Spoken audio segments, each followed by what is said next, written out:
রাতের নিশি কুটুম্বদের দৌরাত্মে অতিষ্ঠ বিলুনিয়ার বাঁশপদুয়া পঞ্চায়েতের আমজাদনগরের বাসীরা প্রতিনিয়তই আমজাদনগরের এলাকা জুড়ে গভীর রাতে নিশি কুটুম্বরা কোনো না কোনো জায়গায় হানা দিয়ে চুরি করে নিয়ে যাচ্ছে রাবারের সিট থেকে শুরু করে রাস্তায় বাজারে সরকারি উদ্যোগে বসানো সোলার লাইটের ব্যাটারি।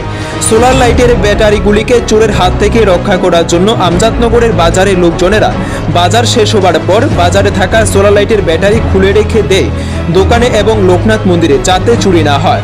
সোমবারেও এর ব্যতিক্রম হয়নি আমজাদনগরে। গভীর রাতে আমজাদনগরের বাজার ও বাজার সংলগ্ন এলাকায় নিশি কুটুম্বরা পরপর 3টি দোকান ও স্থানীয় লোকনাথ মন্দিরে হানা দেয়। চায়ের দোকান, মাংসের দোকান সহ 2টি দোকান ও লোকনাথ মন্দিরের দরজা তালা ভেঙে চুরি সংগঠিত করার পর মুদির দোকানে তালা ভেঙে চুরির চেষ্টা করে।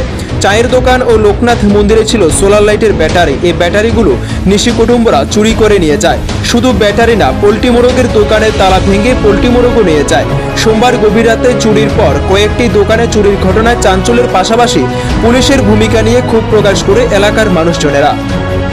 ব্যাটারি নিয়ে গেছি। কি নাম দোকানের মালিকের? নাম বল্টু বেগম। তারপরে একটা পোলট্রি ফার্ম থেকে 10-15টা প্রতি মোরগের কিলো 4 কেজি 4.5 কেজি ওজনের 15 পিস মোরগ নিয়ে গেছে। কি নাম তাদের? নাম আশরাফ মিয়া। তারপরে আমাদের একটা বাজারে প্রতিষ্ঠিত ব্যবসায়ী মুদিনালের দোকানদার দুলাস চৌধুরীর দোকানের তালা ভাঙচুর করেছে।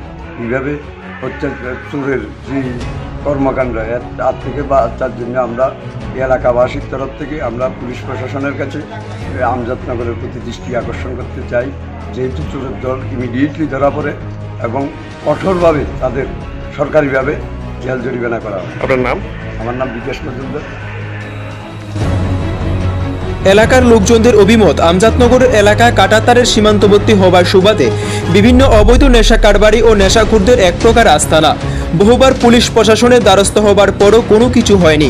এলাকার মানুষরা দাবি করেছিলেন যে রাতের বেলায় আমজাদনগরে পুলিশের টহলদারি ব্যবস্থা করা হোক, কিন্তু এই এলাকা দিয়ে পুলিশের কোনো টহলদারি ব্যবস্থা না থাকার ফলে এই চুরিগুলি সংগঠিত করছে অনায়াসে, এমনই অভিযোগ এলাকার লোকজনদের। আমজাদনগরে পরপর 2টি দোকান সহ লোকনাথ মন্দিরে চুরির ঘটনা মঙ্গলবার সকালে প্রকাশ্যে আসতেই খবর দেওয়া হয় বিলুনিয়া থানাতে। পুলিশ ঘটনাস্থলে গিয়ে চুরির মামলা হাতে নিয়ে তদন্ত শুরু করেছে।